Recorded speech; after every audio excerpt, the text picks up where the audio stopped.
सबसे औला वो आला हमारा नबी सबसे वाला वो आला भी सबसे औला वो आला हमारा नबी सबसे वाला वो आला अपने मौला का प्यारा हमारा नबी अपने मौला का प्यारा हमारा नबी दोनों आलम का दुल्हा हमारा नबी सबसे औला आला हमारा नबी सबसे वाला मजा ना आला हजरत के एमনি एमনি বলছে আল্লাহর জবান কি দেখে দেখেই তিনি কলম ধরেছে যেরকম সুবহানাল্লাহ আরে আরে জোরে আলা হযরত শুধু এখানেই ক্ষান্ত নয় তিনি আরো কি বলেছে জানেন বলবো আরে জোরে বলেন खालिक कुल ने आपको मालिक कुल बना दिया दोनों जहां है आपके को बुझाए इख्तियार में मरहबा अल्लाह कुल कायनातेर मालिक कुल कायनातेर मालिक मालिकाना दिएছে নবীজির হাতে আল্লাহ কয় হাবিব আমি মালিক কিন্তু মালিকানা দিয়ে দিলাম পাওয়ার অফ অ্যাটর্নি আপনার কাছে আওয়াজ তোলে কোন সুবহানাল্লাহ কার কাছে রাসূলের কাছে दोनों जहां है अब की कब्जा इख्तियार में दोनों जहान রাসূলের ইচ্ছার উপর ছেড়ে দিয়েছে সেই নবীর উম্মত আমরা I am very successful person কারণ আমি আখির নবীর উম্মত 1,24,000 নবী রাসূল আল্লাহ সৃষ্টি করেছেন এর মধ্যে 8 জনকে আল্লাহ স্বর্গীয় উপাধি দিয়েছেন কয়জনকে একজন হলো Adam Safiullah Adam has been forgiven by Allah Nuh Najiullah Nuh was saved by Allah আল্লাহু আকবার আর যারা বলেন আল্লাহু আকবার Ibrahim is the friend of Allah Ismail is to sacrifice to Allah সুবহানাল্লাহ বলেন না কেন Ibrahim Khalilullah Ismail Zabiullah David is the viceroy of Allah মারহাবা বলেন না Musa spoke to Allah Musa Kalimullah Isa Ruhullah Jishu is the spirit of Allah আল্লাহু আকবার বলেন না শ্রেষ্ঠ যেটা হলো মুহাম্মদ রাসূলুল্লাহ সাল্লাল্লাহু আলাইহি ওয়াসাল্লাম ইজ দ্য মেসেঞ্জার অফ আল্লাহ আওয়াজ তোলে কন্না সুবহান কোন নবীর নাম জান্নাতে তওবা নামের গাছের পাতায় নাই আছে জান্নাতে রোমে রোমে কোন নবীর নাম নাই আমার নবীর নাম আছে তার মানে এটা চিরস্থায়ী হুর গেলমানের কপাল এবং সিনায় আমার নবী সরকারে দু জাহান নাম সুবহানাল্লাহ ফেরেশতাদের গলায় ঝোলানো আমার নবীজির নাম মোবারক সুবহানাল্লাহ বলেন সেই নবীটাকে পেয়ে যদি আদর্শ হিসেবে নিতে না পারি আমরা তাহলে আমরা কি ব্যর্থ না কথা বলেন ব্যর্থ না আল্লাহ কিন্তু বলছে আমাদেরকে সুন্দর করে বানাইছে কি করে এখন আমরা একটু অসুন্দর হয়ে গেছি কি হয়ে গেছি কেন আমাদের ঘাড় একটু মোটা হইছে আমাদের ঘাড়টা কি একটু মোটা হইছে হাঁটতে পারি ধরতে পারি চলতে পারি দেখতে পারি কইতে পারি এজন্য আমাদের ঘাড়টা একটু মোটা হইছে কিন্তু আল্লাহ ডেকে ডেকে কি বলে জানেন যখন তোমার কেউ ছিল না তখন ছিলাম আমি এখন তোমার সব হয়েছে পর হয়েছি আমি যখন তোমার কেউ রবে না রব শুধু আমি আমার কাছে আসতে হবে মনে রেখো তুমি মিনহা খলাকনাকুম ওয়া ফিহা নুঈদুকুম ওয়া মিনহা নুখরিজুকুম তারাতান উখরা অস্বীকার করার সুযোগ আছে কথা বলেন আছে আছে বুদ্ধিমান মানুষ যারা তারা বুঝবেন আল্লাহর প্রতি শহীদ যারা উচ্চ তাদের শান, মহান খোদা করেন তাদের এমন জীবন দান। রুহু তাদের বানাইয়া সবুজ বরণ পাখি, জান্নাতুল ফেরদাউস বিছে দেন যতনে রাখি। সেটাই থাকি খাই তাহারা জান্নাতি ফলমূল, ওড়ে বেড়ায় রয় হামেশা খুশিতে মশগুল। কথার অর্থ বুঝেন? বিশ্লেষণ করতে পারবো না, এক্সপ্লেইন করতে পারবো না, আপনাদেরকে অ্যাক্টিভ করার জন্য এত কথা বলছি। চট্টগ্রামের জমিনে এমন মাহফিল আমার জীবনেও করি নাই। ঈদ মিলাদুন নবী যে চাঁদ গেল গত রবিউল আউয়াল, মাত্র একটা প্রোগ্রাম করছি কুমিল্লার ওই সেটা, সারা মাস চট্টগ্রামে ছিলাম। রাতে গেছি সকালে আসছি, রাতে গেছি সকালে আসছি। আমি আবার কারো বাড়িতে কিছু খাই না, কারো বিছানায় শুই না। এজন্য যত দূরে যাই আল্লাহর নাম নিয়ে বাড়ি চলে আসি। যেমন আগামী 2 দিন ঢাকাতে থাকবো, কিন্তু থাকবো না, যাব প্রোগ্রাম করে আসবো, পরের দিন আবার যাবো। এটা হচ্ছে আমার কাজ। চট্টগ্রামের জমিনে রাত যত গভীর হয় প্রেমিক তত বাহির হয়, ঠিক কিনা বলেন? অন্যান্য জেলাতে রাত যত গভীর হয় প্রেমিক সব, কথা বলেন না কেন? এজন্য আমি সুন্নিয়তের রাজধানী বলি চট্টগ্রামে, কিন্তু আগামী দিন থেকে মনে হয় আর বলা যাবে না। এত দুর্বল হলে চলবে? এত দুর্বল হলে চলবে? একটা কথা মনে রাখতে হবে সবাইকে। আমার আলোচনা কিন্তু এগুলো নয়, আমি ওয়াজে ঢুকবো, আপনাদেরকে বোঝাচ্ছি, বিভিন্ন দিকে একটু বিচরণ করছি আপনাদের অ্যাক্টিভ করার জন্য। আপনি কি আপনাকে সফল বলতে পারবেন? আমি কি আমাকে সফল বলতে পারবো? পারবো না, কারণ সফলতার কোনো চিহ্ন আপনার আমার মধ্যে নেই। আমরা জাস্ট ফর্মালিটি মেনটেন করি, কিন্তু সবাই ফর্মালিটি করে না, রিয়েলও আছে। আছে না নাই? অবশ্যই আছে। কিন্তু আমার নবী সফল। সুবহানাল্লাহ বলেন আর জোরে। এটা যদি কোনো মুসলমান বলতো বেশি খুশি হতাম, কিন্তু এই বক্তব্যটা দিয়েছে ইহুদি, আমি এজন্য আরো বেশি খুশি হয়েছি। কারণ মুসলমান বললে তো বলতো যে তারা নবীর কথা তারা কয়, তাদের প্রফিটকে নিয়ে তারা কি করে আলোচনা করে। কিন্তু আমার নবী সম্পর্কে বেঈমান কাফেররা বক্তব্য দিয়েছে। হযরত মুহাম্মদ সাল্লাল্লাহু আলাইহি সাল্লাম was born in a country. His father's name was Abdullah. His mother's name was Amina. His father died before he was born. He lost his mother in his childhood. He was very truthful. আওয়াজ তুলে বলেন আল্লাহু আকবার। আপনার আমার প্রাণের নবী ছিলেন শ্রেষ্ঠ সত্যবাদী। মনে রাখতে হবে, honesty is the best policy. সততাই সর্বোত্তম পন্থা। এর চেয়ে উত্তম আর কোন পন্থা হতে পারে? কথা বলেন, পারে? পারে। এই জন্য বলেছি আজকের ওয়াজ নেগেটিভ এন্ড পজিটিভ, এই দুটোর মধ্যে কতটুকু ডিসটেন্স, পার্থক্য কতটুকু, সেটা নিয়ে আজকে আলোচনা করব। নবীজির জীবনী থেকে, আমার প্রাণের নবীজির জীবনী থেকে আজকে আমাকে বলা হয়েছে, আমার দাওয়াত দিছে, তার নাম কি জানি, বক্তিয়ার। বক্তিয়ার ওরে বাবা, রাস্তা পাগল একটা, জ্বালাইয়া মারছে আমারে। এই প্রেম কিন্তু কখনোই বিফলে যাবে না। এটা আমি ওয়াজ করিনি তো, আল্লাহ বলেছে, আমি নিজেই তো প্রেম। আমি প্রেমে পড়ে আমি আমার হাবিবকে বানাইছি। সুবহানাল্লাহ বলেন। আমার এবং আমার হাবিবের প্রেমের উজ্জ্বল দৃষ্টান্ত হিসাবে আমার হাবিবের নূর থেকে কুল কায়নাত সাজিয়ে দিয়েছি। এর মধ্যে শ্রেষ্ঠ হলো মানুষ। আপনার আমার কাছে পৃথিবী সুন্দর, আল্লাহ ডেকে ডেকে বলে, বান্দা তোমার কাছে দুনিয়া সুন্দর, কিন্তু আমি আল্লাহর কাছে সবচেয়ে সুন্দর হলে তোমরা। সুবহানাল্লাহ বলে না কেন? এটা আমি বলছি নাকি? আল্লাহই তো বলছে, লাকাদ খালাকনাল ইনসানা ফি আহসানি তাকবীর। সূরা 3 কোরআন শরীফের 30 পারা। সূরা ইনফিতরে আল্লাহ বলেছেন, ফি আইয়ি সূরাতিন মা শাআ রাক্কাবাক। আল্লাহ বলতেছে মানুষকে আল্লাহ ইচ্ছে মতো করে বানাইছে। সুবহানাল্লাহ বলেন। আল্লাহ রাব্বুল আলামিন মানুষকে সুন্দর করে বানাইছে, ইচ্ছে করে বানাইছে। বানানোর পরে আল্লাহ রাব্বুল আলামিন বলতেছে, মানুষ সুন্দর রাখার জন্য আমি একটা রাস্তা দিছি। কি দিছি? সেই রাস্তাটার নাম কি? ইন্নাদ দীনা ইনদাল্লাহিল ইসলাম। Islam is not only a religion but also complete code of life. এই সুন্দর রাস্তাটার মধ্যে আপনার আমার জন্য পরিপূর্ণ এবং পূর্ণাঙ্গ জীবন ব্যবস্থা আছে। সুবহানাল্লাহ বলেন না? এখন এই পরিপূর্ণ পূর্ণাঙ্গ জীবন ব্যবস্থাটাকে আপনার গঠন করতে হলে যেতে হবে কার কাছে?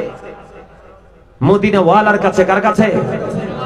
মদিনাওয়ালার কাছে বলে, হুজুর আমার নবী তো চলে গেছে, আমি তো ওইরকম আমল নাই আমার, আমি যে রাসূলের কাছ পর্যন্ত যেতে পারবো।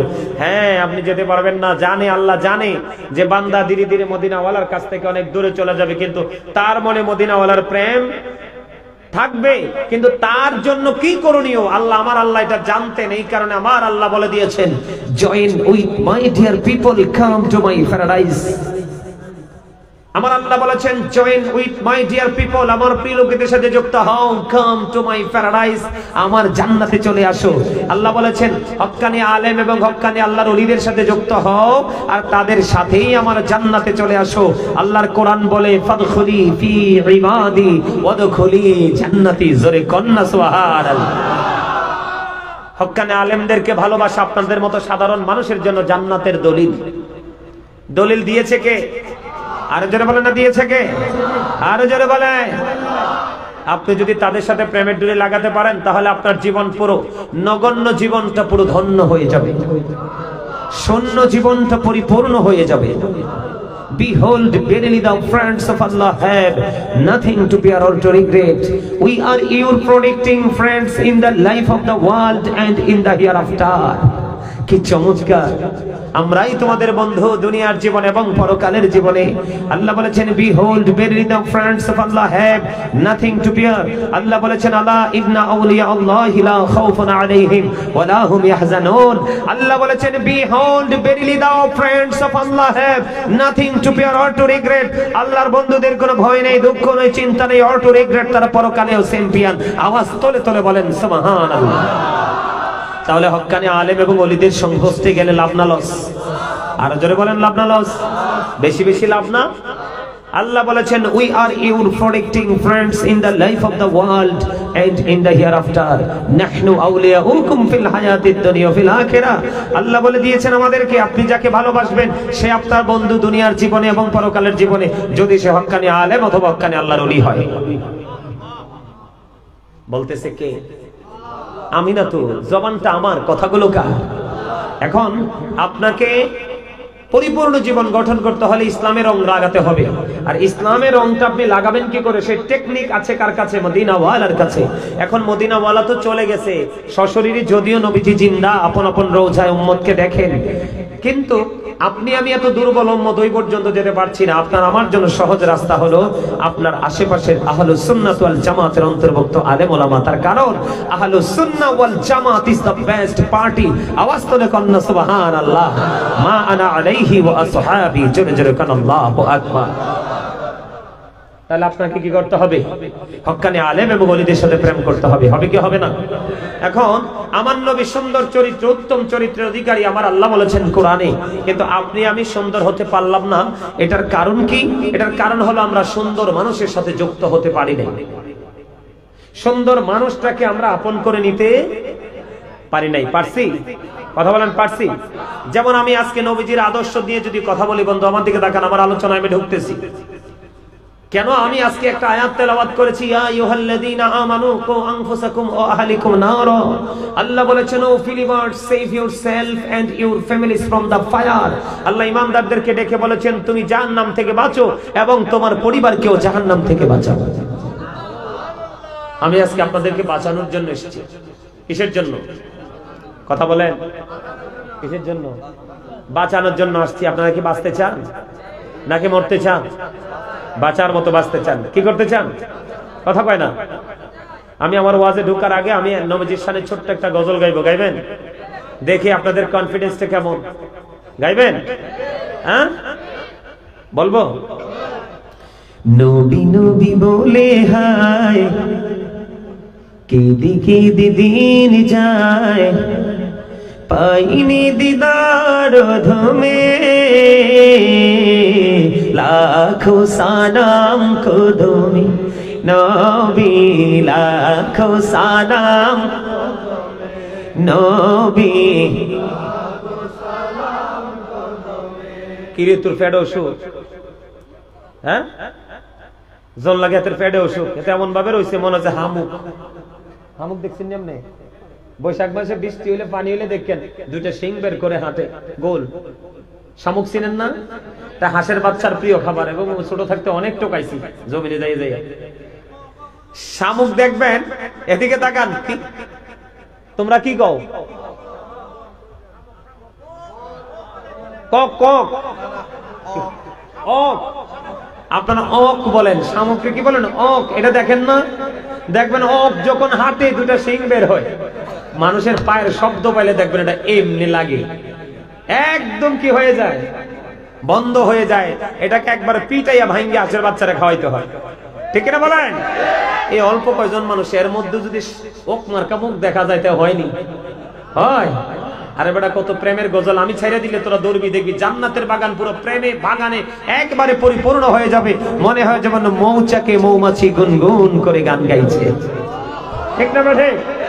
সবাই আমি আমার সাথে সাথে তোমরা সবাই, আমি ছেড়ে দিলে তোমরা ধরবা, একবারে সহজ, কথাগুলো কবি মধুর।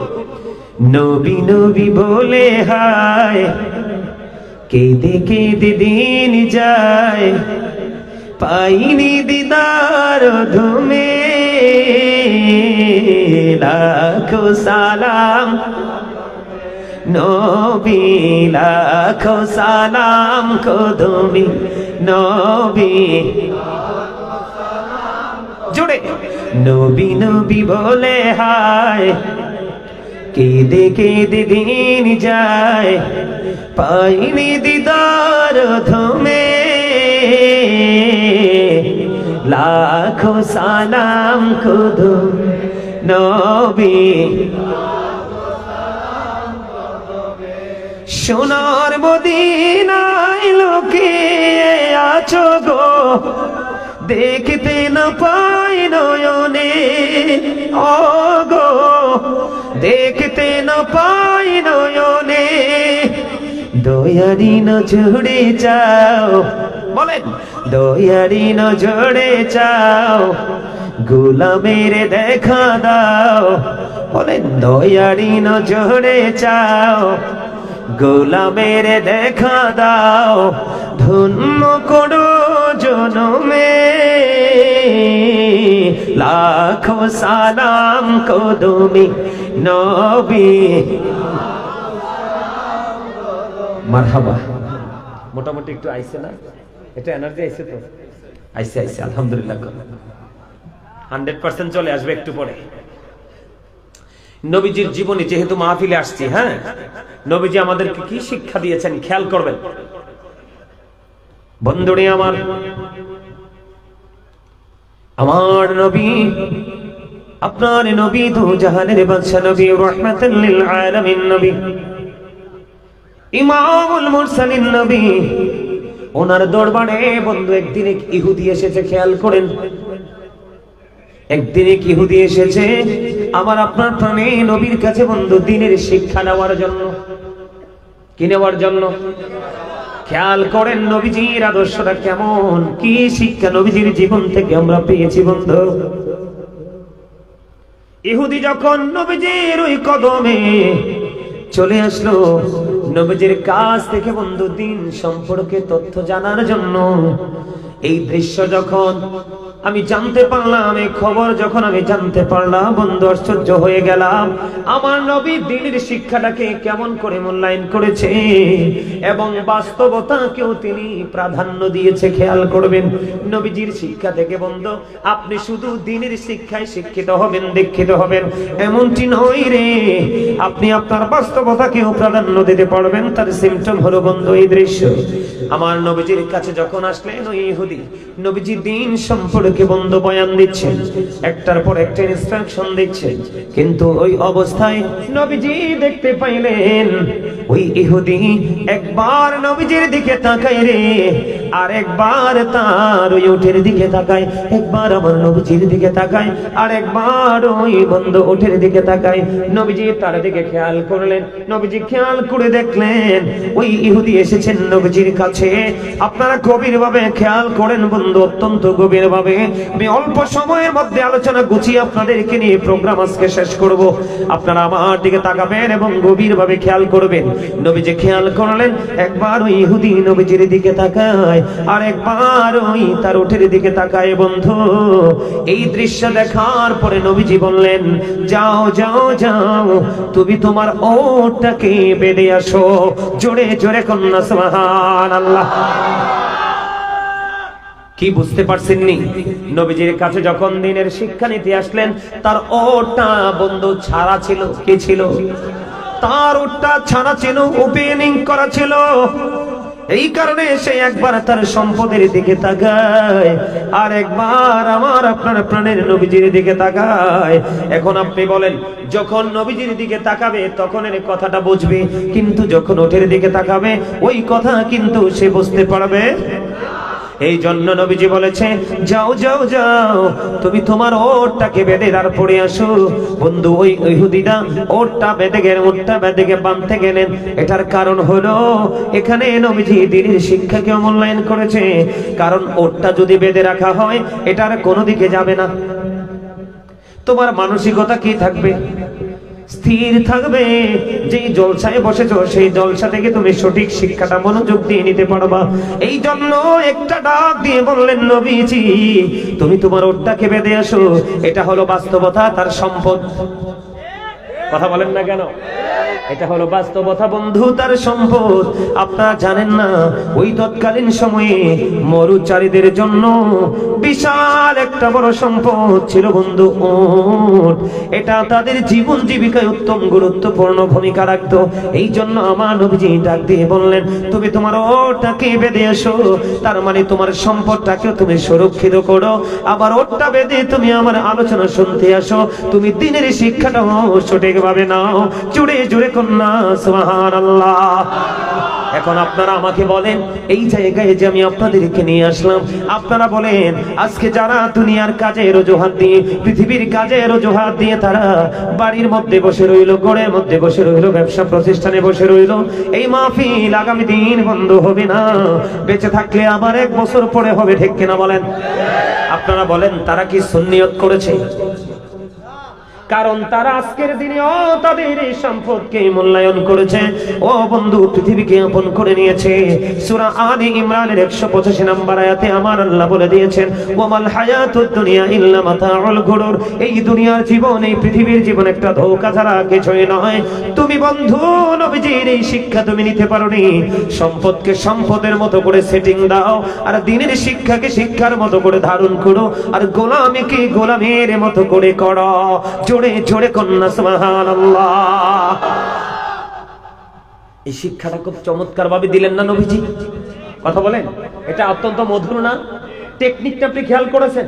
তাও কাকে দিয়েছেন? বেঈমানকে। কাকে? আপনি আমি তো বকা দিয়ে ফেলি। এখানে সবচেয়ে বড় লক্ষণীয় যে বিষয়টা, নবীজি কিন্তু তাকে কি করতে পারতো? ধমক দিতে পারবো, ধমক দিতে পারতো, কিন্তু আমার নবী তাকে কি করে নাই? ধমক দেয় নাই, তার প্রতি বিরক্ত হয় নাই। তার প্রতি আমার নবী সর্বোচ্চ সফটনেস কাজ করেছে, ঠিক কিনা বলেন? তাহলে আমি আমার নবীজির শিক্ষা থেকে, নবীজির জীবনী থেকে ফার্স্ট টাইম আজকের মাহফিল থেকে প্রথম কি শিক্ষা নিলাম? কেউ যদি অমনোযোগী হয় আমি তাকে বকা দিতে পারবো? সে কেন অমনোযোগী হয়েছে আমাকে সেটা আগে আইডেন্টিফাই করতে হবে। কি করতে হবে? সে কেন বিচলিত, সে কেন অমনোযোগী, আমাকে সেই দিকে খেয়াল করতে হবে। তার যেই কারণে তার অমনোযোগী হয়েছে, আমি সেই জায়গাটাতে যদি টাচ করতে পারি, তাহলে তার মানসিকতা, তার দৃষ্টি আমার দিকে আমি নিয়ে আসতে পারবো। আওয়াজ তুলে কোন সুবহানাল্লাহ। আজকে এটাকে শিক্ষা করে জীবনের জন্য নিয়ে যাবেন তো? এটাকে শিক্ষা হিসেবে নিয়ে যাবেন তো? আপনার আমার প্রাণের নবী কি? শ্রেষ্ঠ সত্যবাদী। নবীজির কথায় কোনো গলত। যদি কেউ মনে করে এই কথার মধ্যে সরিষা পরিমাণ সন্দেহ করে, তার ঈমান চলে যাবে। সুবহানাল্লাহ বলেন। বন্ধুরে আমার, এবার আসেন বন্ধু, এবার আসেন আমি আপনাদেরকে বলি, সাদ বিন মুআয রাদিয়াল্লাহু তাআলা আনহু প্রতিদিন আপনার আমার প্রাণের নবীর পিছনে বন্ধু তিনি নামাজ আদায় করতেন, শান নামাজ। কে করতেন? সাদ বিন মুআয। খেয়াল করেন, খেয়াল করেন বন্ধু, খেয়াল করেন। আমার আপনার বন্ধু পশ্চিম দেওয়াননগর, এটা পশ্চিম দেওয়াননগর না? পশ্চিম দেওয়াননগর মৌলভীপাড়া, জায়গার নাম মৌলভীপাড়া। মৌলভীপাড়ার আমার ভাই, আমার বাবা গো, আমি আমার মা বোনদেরকেও ডেকে ডেকে বলবো, হৃদয়ের জানালা খুলে শোনো, আমার নবী কেমন নবী ছিল। সাদ বিন মুআজ রাদিয়াল্লাহু তাআলা আনহু প্রতিদিন আমার নবীর পিছনে এশারের নামাজ পড়তেন। পড়ার পরে তিনি ওনার গোত্রে চলে যেতেন। ওনার গোত্রে গিয়ে তিনি বন্ধু আবার এশারের জামাত ইমাম হয়ে পড়াতেন। সুবহানাল্লাহ বলেন না। নিজের নবীজির পিছনে মুসল্লি, কি নবীজির পিছনে মুসল্লি, তিনি চলে যাইতেন কোথায়? ওনার গোত্রে, ওনার এলাকায়, ওনার গোত্রে গিয়ে বন্ধু তিনি ইমাম হয়ে যেতেন। ইমাম হয়ে যেতেন যখন তিনি নামাজ পড়াতেন অনেক লম্বা কেরাত ধরে, অনেক লম্বা কেরাত দিয়ে তিনি নামাজ পড়াতেন। একদিন উনি যখন প্রতিদিন এই লম্বা কেরাত দিয়ে নামাজ পড়ান, তখন একদিন ওখানে একজন খেজুর বাগানের মালিক, তিনি ওখানে বন্ধু নামাজ পড়লেন। কিন্তু নামাজ পড়তে গিয়ে দেখতে পাইলেন ওই সাদ বিন মুআজ লম্বা লম্বা কেরাত দিয়ে নামাজ পড়ে। একদিন তিনি জামাত ছেড়ে দিয়ে, খেয়াল করেন, একদিন তিনি জামাত ছেড়ে দিয়ে একাকী নামাজ পড়ে তিনি খেজুর বাগানে পানি দিতে চলে গেলেন। এবার আপনার আমার প্রাণের নবীর কাছে বন্ধু এই তথ্য চলে গেল, মেসেজটা চলে গেল। আপনার আমার প্রাণের নবীর কাছে যখন খবর চলে গেল, আমার নবী, আপনার নবী, দু জাহানের বাদশা নবী, যিনি জামাতে নামাজ পড়েননি, যিনি জামাত ত্যাগ করেছেন, ওনাকে আমার নবী একটা বারের জন্য শাসন করেননি, একটা বারের জন্য আমার নবী ডাকেননি। তিনি ডেকেছেন ইমাম সাহেবকে। জুড়ে কোন আল্লাহু আকবার। দেখেছেন কাকে? ইমাম সাহেবকে ডাকলেন বন্ধু। ইমাম সাহেবকে যখন ডাকলেন, ইমাম সাহেবকে ডেকে পাঠালেন। এবার নবীজির কাছে যাওয়ার পরে আমার নবীজি ওই সাদ বিন মুআজ তার গোত্রে এশারের জামাতের ইমাম। আমার আপনার প্রাণের নবীজি একটা ডাক দিয়ে বলল, তুমি যখন লম্বা নামাজ পড়াবে, লম্বা জামাত পড়াবে, তখন তুমি লম্বা কেরাত দিয়ে নামাজ পড়িও না, কারণ তোমার পিছনে অসুস্থ থাকতে পারে, বার্ধক্যজনিত সমস্যায় ভোগে এমন লোক থাকতে পারে। কথা বলেন না কেন? বিভিন্ন সমস্যার সম্মুখীন মানুষ থাকতে পারে। এই জন্য তুমি লম্বা কেরাত দিয়ে নামাজ পড়িও না, লম্বা কেরাত দিয়ে নামাজ পড়িও না। কেউ কৃষিকাজে, কৃষি জমিতে পানি দিবে বা সেচ দিবে, ঠিক কিনা বলেন? কেউ বা ব্যবসায় চলে যাবে। কারণ নবীজি ওই খেজুর বাগানের মালিককে ধমক দিতে পারতেন, শাসন করতে পারতেন। নবীজি তাকে ডাকলেন না, তাকে নিয়ে নবীজির কোনো ইন্টারেস্ট দেখা যায় নাই। তার কারণ হলো আমার নবীজি বলে দিয়েছে, তুমি জামাত লম্বা জামাত যখন পড়াবে, বড় জামাত পড়াবে, তুমি ছোট্ট ছোট্ট কেরাত দিয়ে তুমি নামাজ পড়াবে। কারণ তোমার এই বড় নামাজের কারণে এমন মুসল্লি থাকতে পারে সেই বিরক্ত হয়ে যাবে, কারণ সে অসুস্থ, ঠিক কিনা বলেন? এইরকম অনেক সমস্যার সম্মুখীন রোগী জামাতে অ্যাটেন্ড করে কি করে না? কারণ বললেন, নবীজি বললেন, মুমিনের জন্য ইবাদত নামাজ যেমনি ফরজ, তেমনি অর্থ উপার্জন করা, জীবিকা নির্বাহ করা, জীবন জীবিকার জন্য নিজে বাহির হইয়া ওই খেজুর বাগানে পানি দেওয়া, এটাও মুমিনের জন্য বড় ইবাদত। এখানে কে বুঝতে পেরেছেন? এখানে বাস্তব কথা হলো, খেজুর বাগানের মালিক খেজুর বাগানে যদি পানি না দেয়, তার বিশাল সম্পদ নষ্ট হয়ে যাবে। কি হয়ে যাবে? নষ্ট হয়ে যাবে। পৃথিবীর মানুষ ক্ষুধার যন্ত্রণা ভোগ করবে, পৃথিবীর মানুষ অর্থনৈতিক বিপর্যয় ডেকে আনবে। এই যদি খেজুর বাগানে খেজুর হয়, এটা বন্ধু এত বড় একটা নিয়ামত, এটা আপনার সুস্থ থাকার জন্য বড় গুরুত্বপূর্ণ ভূমিকা রাখে খেজুর। বন্ধুরে আমার, আপনি যদি সুস্থ থাকতে চান, আমার দিকে তাকান, আপনি যদি সুস্থ থাকতে চান, বেশি বেশি করে জমজমের পানি খাবেন। সুবহানাল্লাহ বলেন না? আপনি যদি সুস্থ থাকতে চান, জৈতুনের তেল খাবেন অথবা মেসেজ করবেন। আপনি যদি সুস্থ থাকতে চান, বেশি বেশি করে খেজুর খাবেন। আপনি যদি সুস্থ থাকতে চান, আপনি কালো জিরা বেশি বেশি করে খাবেন। আমার নবীজি বলেছে, সপ্তাহে 3 দিন, কয়দিন? অথবা মাসে 3 দিন, কয়দিন? 3 দিন বা আরো বেশি বা আরো কম, সকালবেলা খালি পেটে যদি বন্ধু পিওর মধু যদি তুমি একটুখানি খেতে পারো, আমার নবীজি জানিয়ে দিয়েছে যিনি ওই ধারাবাহিকভাবে মধু খাবে, আমার নবীজি বলেছেন তার বডিতে কোনো বড় রোগ কোনোদিন বাসা বাঁধতে পারবে না।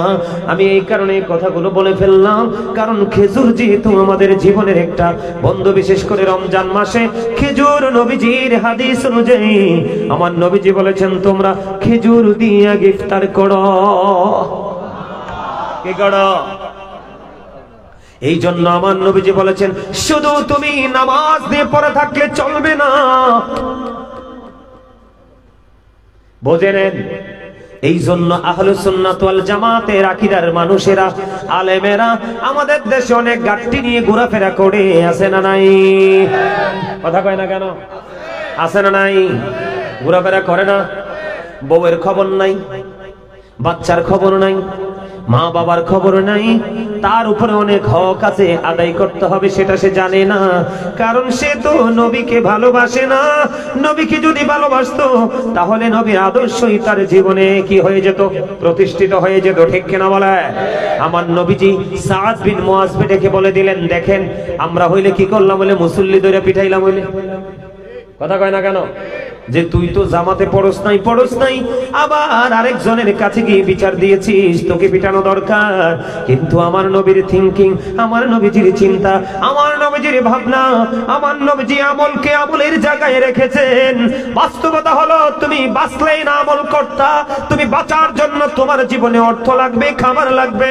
ওই তৎকালীন সময়ে বন্ধু খেজুরের গুরুত্ব ছিল অপরিসীম। এই প্রজন্মেও বন্ধু খেজুর হয়ে গেছে গরিবের জন্য সোনার হরিণ। ভুল বলছি নাকি? আপনি খেজুর কিনতে চাইছেন, দাম শুনলে চলে আসবেন ফিরে।